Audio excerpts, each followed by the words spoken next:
Today we're going to cover a story that hasn't been covered on national news. It's 3 weeks old. Absolute disgusting story. And I hope you guys, take away some information here that will inform how you view the mainstream media and national news a little bit more intelligently.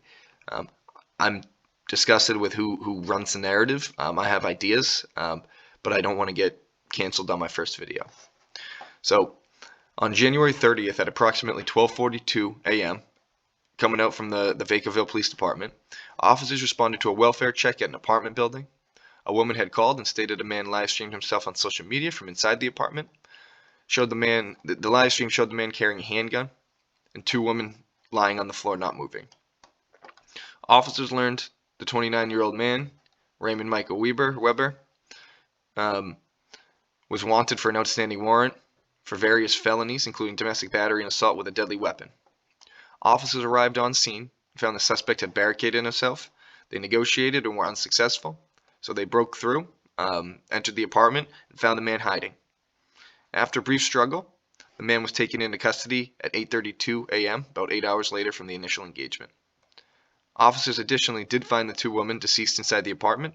The cause of the death remains under investigation, and their identities are being withheld pending next of kin notifications. One thing that we do know is that it was a black man and two white women. I do think that very often we see that being labeled if it's the other way around.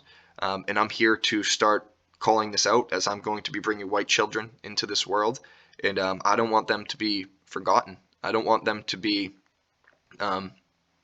less equal than other people getting covered on the news, which is seeming to be the case lately. So what we're going to do is see how I found this. This was on a conspiracy message board, is how I had to find out about this story.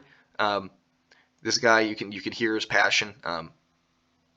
People are starting to get a little bit angrier, and we need to make sure that we harness that anger to progress in good decisions. One of you right now to go and look up Raymond Weber and tell me why this motherfucker is not on every fucking news channel in the nation. If you do not know who this guy is, yesterday filmed himself on Facebook Live 36 minutes raping and killing two 15-year-old white girls.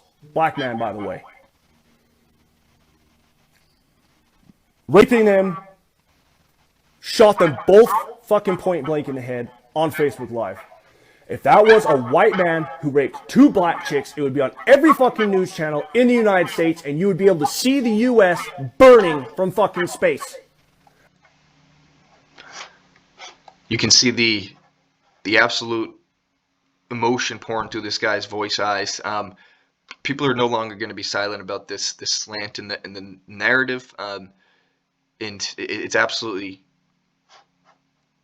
disheartening that this is what's going on. And for the sake of showing information, we're going to see a censored video right here by Ante. This guy seems like a modern day intellectual.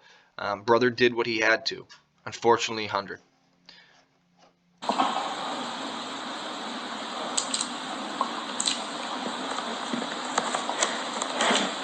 Man, the cops gonna blaze it. Now, this guy doesn't seem concerned about these women's well-being. Man, it's a real terrible situation. And a quick correction to this video. One of these women was his fiance. She was 26 years old, and the other woman or girl was 15 years old. I'm not going to get into the full 36-minute video because that's not what I'm interested in. But I think you've seen enough here. All right, so now we're going to look at the media slant very quickly. We're going to see who's been covering this. So we're going to check on CNN, see if CNN covered this tragedy. As I can definitely say it would be covered the other way around, as significantly less stories have been on their end. We're going to look at Washington Post. Washington Times covered it. I do not see Washington Post covering it. Let's look at New York Times. Well, we see the New York Post covered it.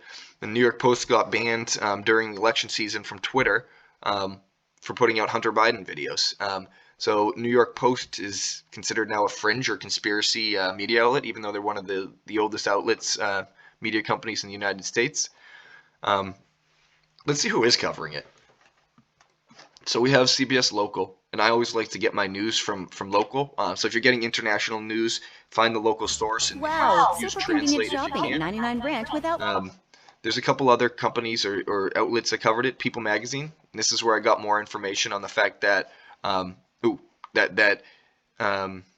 yep, she was a 26-year-old as one of the victims, and the other one was a 15-year-old right here. The identity of the 15-year-old has not been released, so just want to make sure we get our facts straight.